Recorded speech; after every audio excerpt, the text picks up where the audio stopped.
Welcome to The Definitive Wrap, where we report the truth about American exceptionalism. We love our flag, we love our country, and we believe in America. The Definitive Wrap, where we respect people of faith, the men and women in blue, and our support for Israel. And now, your host, Bela Seabrow on The Definitive Wrap. Hello, and welcome to The Definitive Wrap. I am Bela Seabrow. Thank you to Five Towns Central for sponsoring this show. Math tutor, healthcare advocate, college guidance counselor, nutrition coach. Try to be all of those things with no training in any of them. And please do it while working a full-time job. Today's parents are expected not only to care for their children, but to help them develop the skills they'll need to thrive in our current socioeconomic reality. Yet the majority of parents, even the most caring ones, aren't trained in skill development and lack the resources to get assistance. It's almost like parents are being set up to fail. How do we fix this problem? And what happens if we don't? The solution comes from our guest today, economist and father, Nate Higler, who holds a bachelor's degree in economics from Stanford and a PhD in economics from Harvard. In 2020, he served as a lead policy consultant on early childhood and non-K-12 child development issues. His work on the origins of success in children has been featured in the New York Times, the Washington Post, the Atlantic, and others. He lives with his wife and son near San Francisco. Nate suggests that the key is to ask less of parents, not more.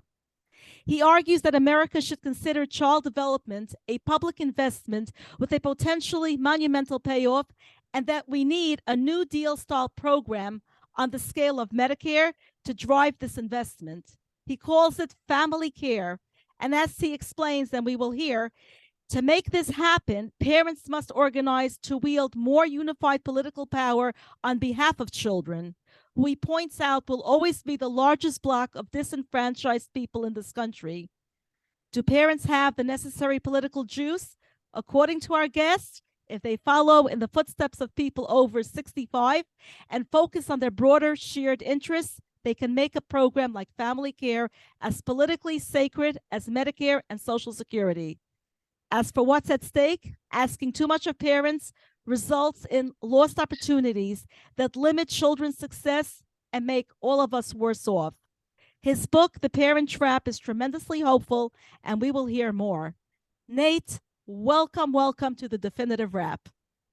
Thank you so much for having me, Bela. It's really nice to be here. What is the trap that you feel today's parents are in? I think there are a few traps that I try to highlight in the book. The first trap is the one you mentioned in your really nice introduction, that we have grossly unrealistic expectations of parents. We're just asking too much of this group. Mm-hmm. Parents, you mentioned parents have to help kids with math. They have to help kids learn all these complicated skills around conflict resolution. And that's only some of the things. I mean, my gosh, there's just so much more. There's so much. And I think it's just not I'm trying to make people with this book view child skill development more like they view flying an airplane or building a house, something that you would be kind of annoyed if somebody insisted you do that yourself. Like, you should be getting a lot of professional support from people with training and experience to do these things well. People like tutors and coaches and counselors, which is what rich people do in our country, but most other people can't put it together independently. So that's the first trap, is these unrealistic expectations. The second trap is a little more subtle, and it's something that really came out of my process of writing the book. I had like 100 drafts of this book. It was a long process, and I started out by pointing out that the unequal ability of families to provide their kids with opportunity was driving a lot of inequality in our country by class and by race. And a lot of early readers told me that argument was going to really rub people the wrong way. It was going to make people think that I was accusing some parents of failure. I was, claiming that some parents were better at loving and raising their kids than other parents. It just put everybody on edge, Right. It would shut down the conversation rather than opening up people's minds. And I started to think of that as kind of a trap because the underlying reality is that there are vastly unequal opportunities across families in America outside of our K-12 school system. And we don't really have an easy way to talk about that Yeah. without scaring everybody. So I try to develop some language in the book to begin working our way around that trap and have more comfortable, candid conversations about what some loving parents are able to provide and what Right. some equally loving, dedicated parents are not able to provide, and that Uh-huh. it does matter. And there's no insult to the parents involved in that discussion. So that's the second trap, is our inability to talk about this huge part of inequality that involves the opportunities families can provide on their own. Hmm.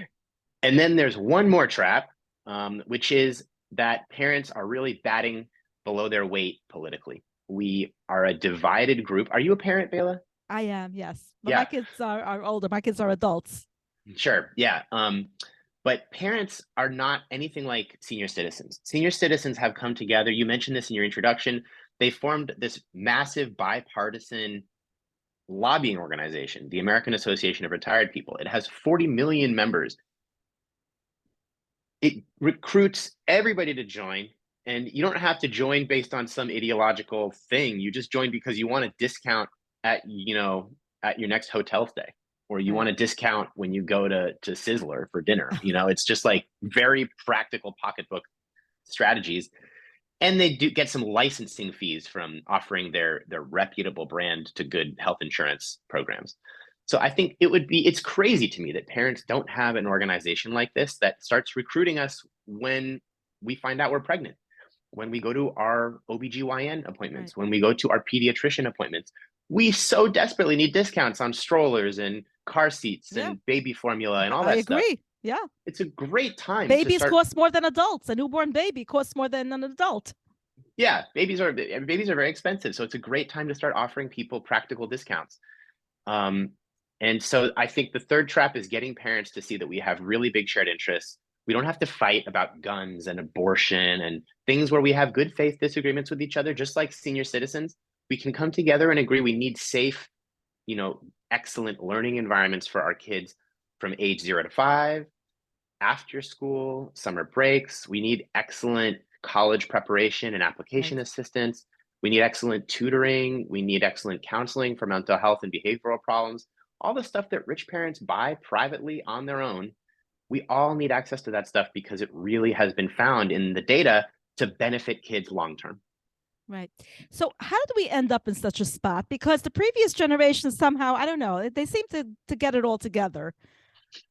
Well, I think it's a bit of an illusion. For our whole history, lower income kids have wound up reaching adulthood with weaker skills than higher income Uh-huh. kids, and that has resulted in much worse careers for lower income kids than higher income kids. Mm, And a very related, not identical, but very related phenomenon is the racial dynamic that Black and Hispanic and Native American kids have also had much weaker opportunities to build skills in childhood. And that has right. grossly harmed their career prospects. And that's not the Right. only thing going on there. There's also labor market discrimination and other factors in the racial area. But a big part of the racial problem is a class problem. And it's always been that way. It's gotten a little worse. People debate the degree of upward mobility over the last, 40, 50, 100 years, but it's always been Right. the case that poor kids have way less opportunity and have Right. way less successful careers on average than upper middle Hmm. class and rich kids. So what I assumed not to have been a problem years ago, just that it wasn't discussed so openly as today. I think so, and I think some Yeah. of the data has changed too. Yeah, that's We true. we it's pretty new to have data really allowing measurement of these social mobility Right. We trends didn't have across that. generations. Right. If people Yeah. didn't talk about it, no one knew. That's just the way it Hmm. was. Yeah. And the stakes were lower too. Some of what you're talking about reflects growing inequality. In the 1950s and 60s, inequality was a lot lower than it is today. Mhm. Right. So the difference between a good career and a less successful career was not as dramatic as it is today. Right. So why can't parents develop these skills on their own? Building skills, we kind of have this idea because I think related to the fact that we've asked women to do this for a long, long time, we kind of have built this myth that if we're asking women to do something, it must be not that hard, or it must be something that comes naturally to people. Because if we're not going to offer the same legal and intellectual and spiritual kind of rights to women as men, we can't also assign them a task that is extremely complicated and sophisticated and difficult. That wouldn't really add up. Uh-huh. So I think there's some aspect of the feminization of childcare that may be related to our unwillingness to see it as a complicated, high stakes, professional, serious endeavor.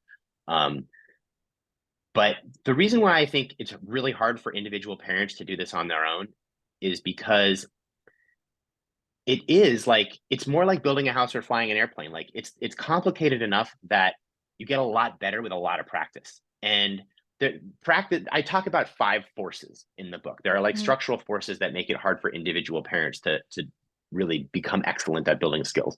As an example of one of these forces is learning by doing and practice. Right. If you are a 7th grade math teacher, you see 100 kids per year in the same similar age ranges, studying similar math problems in the same part of the curriculum year after year. Right. And what we see in the data on teachers is that they get better over time.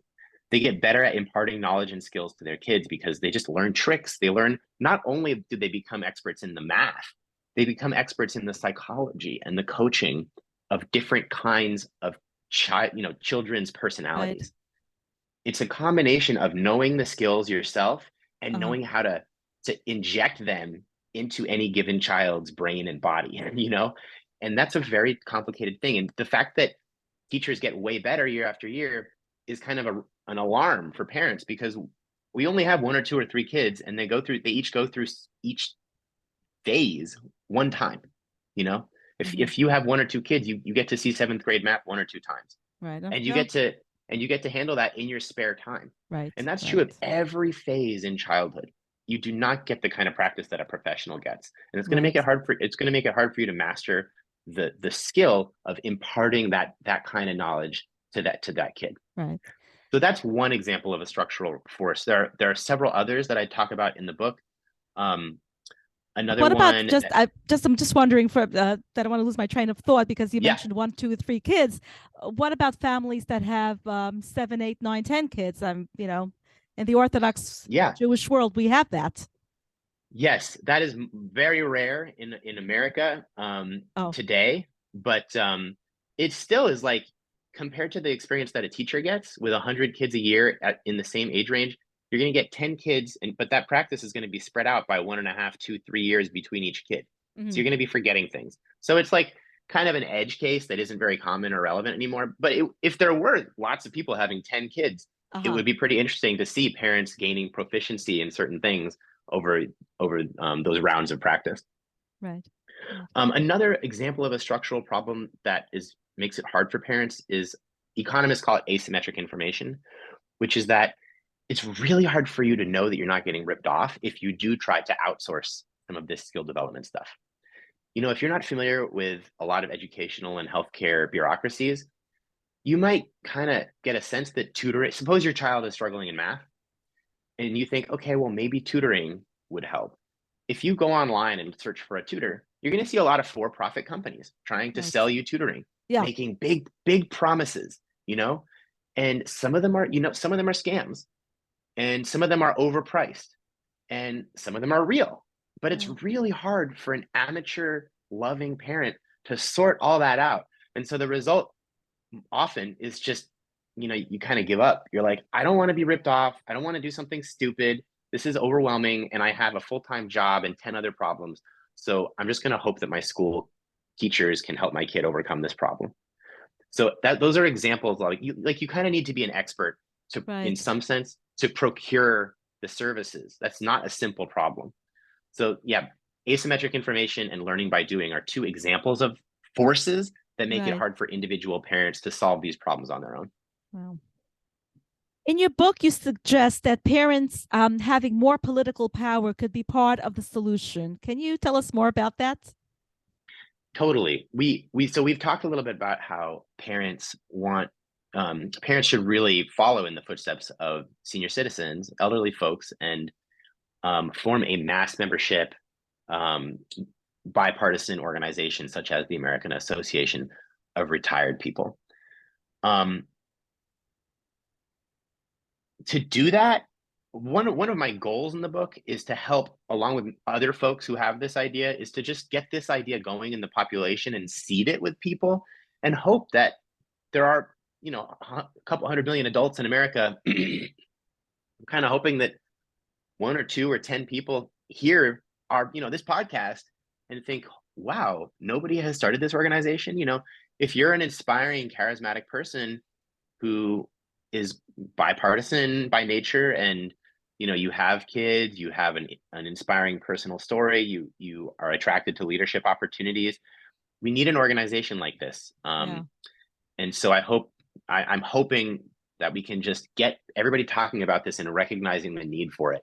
Wow. There is an organization. That would be amazing. It would be amazing. Maybe it's you. I don't know. I don't know. There is an organization that could have potentially played this role, and it is surprisingly the National Parent Teacher Association. That is surprisingly the closest thing we have to the American Association of Retired People that represents the interests of parents, but they have been bleeding membership for decades. They are not pursuing the same strategy of the AARP. Instead of asking very little of members to just get millions and millions of people to join, they kind of have a culture of like asking you to volunteer and take time and, do things in person. And they only start really recruiting when kids enter public schools. And that gives up on the biggest recruitment opportunity in parenting, which is when you really need all these discounts early in infancy. So I think something is just not adding up with that organization, despite its very long, illustrious history and its pretty bipartisan origin. So I think they need to shake things up, or we need a competitor. Right. You suggest that parents need more support. Do you mean government agencies, or are you talking about private organizations? I think that do this would be a system of subsidies that would basically amount to vouchers. I don't want a big new government agency that creates a one-size-fits-all program for parents run by federal administrators. I think that is a recipe for disaster, frankly. I think it should be a universal affordability kind of policy where parents would be able to, no parent would be expected to spend more than, say, 7% of their income on childcare. And the program, Family Care, would provide reimbursement for families to spend money on any, eligible childcare provider. And that eligibility would be a little bit of a quality gate. You couldn't be eligible for reimbursement, just like our college system. We have Pell Grants for colleges, and if I just spun up a college tomorrow and started demanding money and giving crazy lectures, I wouldn't be eligible for Pell Grants because I'm not meeting the quality bar. So it weeds out a lot of bad actors and a lot of scams, and it gives parents a little peace of mind that if they send their kid to an eligible childcare center or after school program or summer program or tutor, they're not going to be getting ripped off by a scam. They still have to do a little bit of diligence, of course. Parents are never going to stop trying to do that, but I think it would really help the market to weed out the scams and the bad actors. And so you would be Family Care would be a big price tag for the federal government, but the money would be flowing throughout the whole economy to private, largely nonprofit organizations. Some of them could be religious. I think Democrats should be open to helping families send their kids to Catholic and Jewish and Muslim high quality childcare centers. Right. You can learn, this Elliot Haspel has made the great point that kids can learn to read from biblical passages. Oh, sure. And the Torah. I mean, there are wonderful religious traditions that can help impart knowledge in ways that are inspiring to families. And I think that could help get more bipartisan support. So it's really about— That's very interesting. It's really about pushing money into local communities to make more, so that more families can access local tutors, coaches, counselors, early childhood educators. According to their culture. Yes. Amazing. That would be unbelievable. You're even proposing an AARP for parents. What would that look like? So yeah, I've gone into some of the details on that in this discussion. I think one other area that I think we haven't talked about, people think that the AARP has a big lobbying budget because of its membership dues, but that's actually false. A lot of their budget comes from licensing deals with health insurance providers. This is getting a little bit wonky for listeners out there, but I did I not really know think that. I Yeah. think there's a business strategy lesson for Uh-huh. this hypothetical organization that could represent parents. I think the analog to licensing health insurance would be licensing life insurance, because when you become a parent, a few months into becoming a parent or a couple of years into becoming a parent, it occurs to you, holy crap, what happens if we die? You know, like at least for me, I didn't No, think no, about you're life right. insurance. We definitely we think of our mortality when we Yeah, realize that our mortality more so when we're parents, because yeah, we're because concerned who's going to take care of the children and what's going to happen, after we're absolutely, gone, or yeah, God forbid something happens while the children are very young. We just don't absolutely, know. yeah. So that I think is a big opportunity of this kind of organization to make money. If it could get a good reputation as a bipartisan lobbying group representing the broad shared interests of parents, it could tap into some of that reputation by offering sort of a badge of license to selected high quality life insurance products. And it would have to be careful not to be kind of shady in those deals, because there could be incentives to choose like lower quality life insurance products and Right. overcharge parents. People Uh-huh. have accused the AARP of doing that a little bit, but this is kind of small potatoes compared to the revenue opportunity that could help get this organization and all parents collectively more political power. Right. And in what way is all of this an issue of racial equality? You mentioned a little bit about that. Yeah, so obviously that's a sensitive topic, but if I argue in the book that if we enacted something like family care, like a not messing around New Deal style large new federal program that poured money into local communities for teachers and tutors and counselors and coaches, so that all kids had access to high quality learning opportunities from 0 to age, not just in school, which is only 10% of children's time, but Right. from age 0 to 5, from after school extracurricular activities, for summer activities, and for all these other components of family care that we've been talking about. Yeah. I argue in the book that if we really did that, we would close most of our racial opportunity and economic outcome gaps. Mm, Black kids and Hispanic kids and Native American kids would reach adulthood with pretty similar skills to upper middle class white kids. right. And as a result, some people are skeptical of this. They think, well, even if that happened, Black people and Hispanic people and Native American people might earn a lot less money because of discrimination by employers. Hmm. And what I argue in the book is that there's some hope there. The data really gives us reason to hope there, because when racial minorities do have high skills, they capitalize on them successfully in our modern labor market. Right. Right. And ultimately, it's good for everyone. It's good for the entire society. We want everyone to Absolutely. succeed. Absolutely. Yeah. And beyond the fact that high skilled minorities already achieve quite a lot of economic success, I think if we upgraded the skill development opportunities of this group overall, it would change attitudes. Oh yeah. Because if white people are suddenly going to the dentist and their child's dentist is a Black woman, or they're going to their accountant and their accountant is a Hispanic, man, and they're going, if they're just interacting with Black and Hispanic and Native American people in higher skilled professions where they really rely on the person and they're grateful for the services provided, I think it would kind of push back on the stereotypes that have developed over centuries. Right. Right. And I guess that would include Jewish groups as well. But for those that are not educated, and if they would be educated, if there would be more opportunities available for them, the same thing. So it affects everyone. Absolutely. Yeah. Yeah. Some of these within any given group, there are subgroups that are not thriving economically. Right. And that's true for Jews, it's true for Well, Christians. it's all about socioeconomic reasons. Yes, yes. So it would help all of these subgroups get a lot more equality in their career and professional and social opportunities throughout adulthood. Right. So you see our parenting crisis as an issue that could unite Democrats and Republicans. How so? That's that. I see the smile on your face. Yes. Yeah. Everybody's very skeptical of this. I keep waiting for conservative podcasts and talk shows to invite me on and discuss. So far, I'm still waiting. But I'm really eager to engage in dialogue So with we're pretty conservatives. conservative here. You know, the definitive rap, we're Yeah. conservative. Oh, cool. Okay. I wasn't. I'm sure there's different flavors of conservative, Well, that's true. obviously. But so here's why I think that's the case. First of all, in practice, a lot of red states have been pioneers in early education. You know, Oklahoma and Georgia have been enthusiastic about a lot of education stuff. Texas has a great college system. You know, there's a lot of surprising patterns when it comes to kids and education across red states.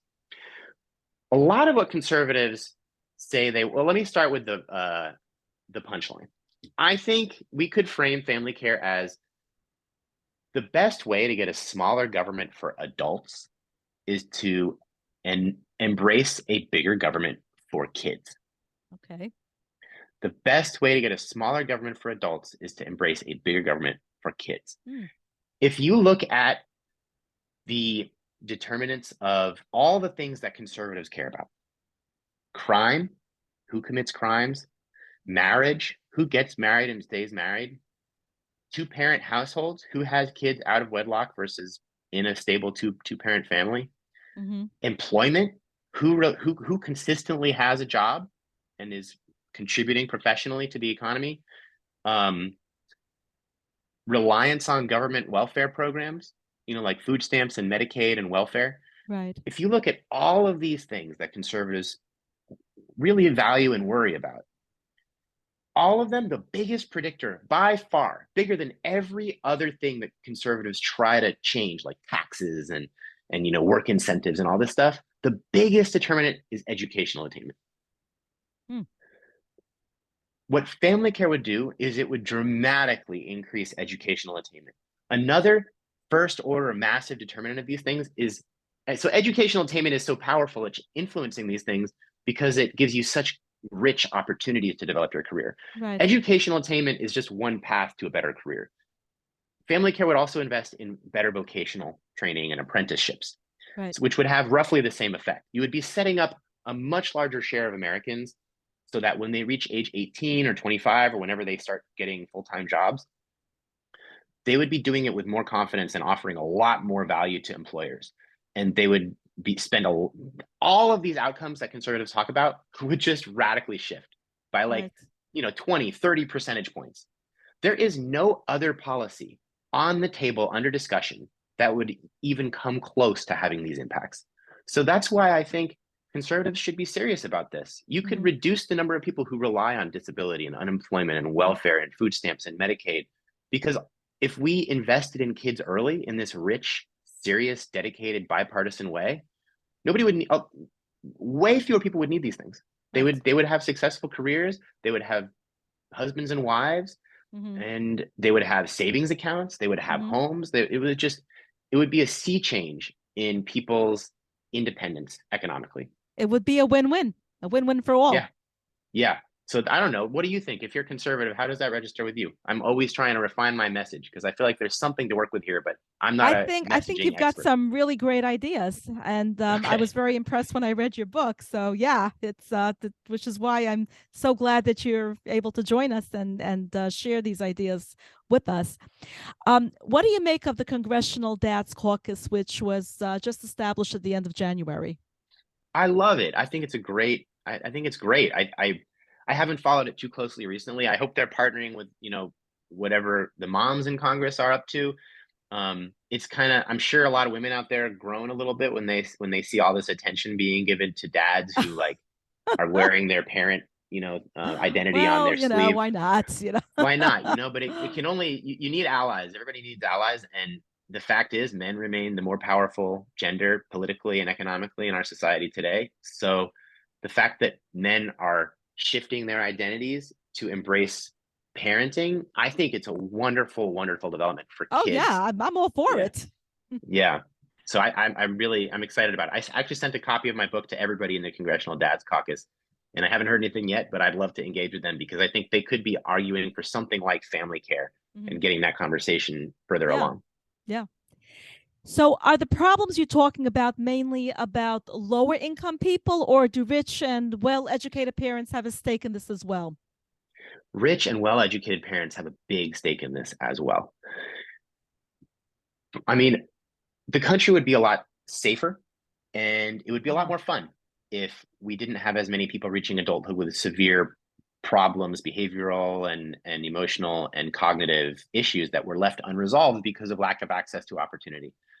Um, right now, a lot of upper middle class parents, they have tough choices to make in terms of where they send their kids to school and where they want to live Mhm. because they're worried that if they if they live in a mixed neighborhood, they send their kids to school with other kids who might not be getting the same kinds of support and opportunities outside of school, and that's Uh-huh. going to cause behavioral problems and distractions and make the classroom environment less Oh, productive. I see. Right. Yeah, Or that makes their sense. Yeah. their other choice is to sort of stretch their budget uncomfortably and live in a more posh, exclusive neighborhood where the schools have higher ratings, on these sort of superficial great schools ratings websites. And that's the choice that a lot of parents today are talking about. It's I know that's true. Yeah. Yeah. and this if there was a program like family care, lower income kids would not be reaching kindergarten with way weaker skills on average than higher income kids. Mm-hmm. And the trade-offs between a more diverse school and a more efficient, productive school wouldn't be nearly as harsh. So I think families could be a lot more comfortable about choosing different places to live, attending more diverse schools, and many people value diversity for great reasons. Like you really want your kid to know how to interact with different kinds of people and learn about different perspectives and backgrounds. Mm-hmm. So that's one benefit, is that it would tone down the forces toward class-based segregation. I hear. Another big benefit, a big part of family care would also be increasing research on child development. Mm-hmm. And that would just turbocharge innovation that absolutely benefits all parents. So, as a really simple example that I love from Emily Oster's, she's highlighted this in her work. We didn't know what to do about these terrible peanut allergies for a long time. You're right. And that's something we did not have years ago. I remember growing up, we used to bring peanuts to school and we would share them during recess. And it was just a lot of fun, or peanut butter sandwiches. I didn't Yeah, even know that peanut allergies exist until I sent my son to preschool. Like, peanut allergies, what is that? yeah.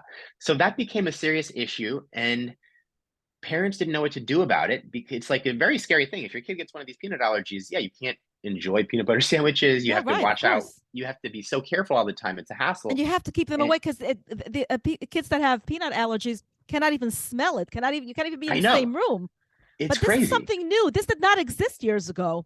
Yeah, I actually don't understand why it didn't exist in past generations. It could have been that these kids actually died. It could have Because been that they the were kids exposed had. to. So, by the way, in Israel, there's less of a problem with peanut allergies because parents give their children a snack. It's called bamba, which is Hmm. this. I don't know if you're familiar with that, which is I this. love Bomba. We Oh, eat so it all you the know what I'm time. talking about. Okay, I was going to Yeah, yeah. explain it, but you know what it is. Yes.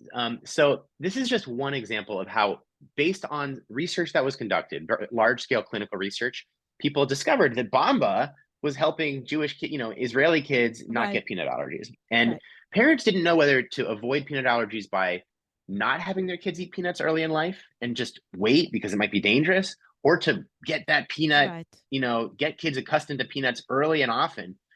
And that was a scary problem for all parents, not just low income Yeah, of parents. course. But then the research just answered the question. The research took all the anxiety out of it. There is now a right answer to that question, which is help your kids eat a lot of peanuts as soon as possible. And that there are so many stressful open questions in parenting and child development that we do not have the answer to because we invest almost nothing in research on child development Right, because kids have no political power. right. I talk about how child development is the biggest industry in our economy. And if it were anything like other industries, it would be spending something like $100 billion a year on research. Instead, Mm-hmm. it's like $4 billion a year. So all of these open questions, like, how competitive should we be with our kid? Do we want our kid to learn excellence and um, the value of competition and take the value of taking something seriously? Or is that just stressing kids out and turning them off? there are really valid perspectives on both sides of that debate. There's very little research to really like answer that question, and even less research to answer that question for specific types of kids. So I think it would just make parenting a lot easier and more fun for all parents if we dramatically scaled up our research in this area. And that's a big part of what I'm advocating for in family care. You are so passionate about this subject. And typically when people are very passionate about something, it's usually personal. So if I may ask you, is it personal for you? It is personal for me. I think I happen to have a very diverse family in terms of, the different kinds of careers and opportunities and life outcomes that I've seen experienced around me and my cousins and aunts and uncles and also in my extended family, because there have been different remarriages and things that give me a big, complicated extended family. And I guess a lot of the results that I see in the research now coming out with the advent of big data tying kids to their life outcomes in their 20s and 30s and 40s and 50s, which is a really exciting new development in social science. We're now seeing that, the difference between a child who has more versus less opportunity is like hundreds of thousands of dollars on average in your adult lifetime income, and all the stuff associated with income like health and well-being. And I guess that just is sort of what I sensed growing up among my friends and family in my, I grew up in Orange County, California. So beyond having a very economically diverse family, I had a very economically diverse group of friends. And I saw the same patterns there where, I knew kids who were like brilliant at math. And some of them had parents who had PhDs in math and were doing everything to cultivate that talent and give them more opportunity. Same genius math kid on the other side of the classroom, their parents were having some problems and, weren't able to provide a lot of those support, resources. And those kids had very different life trajectories, despite starting with similar kinds of genius.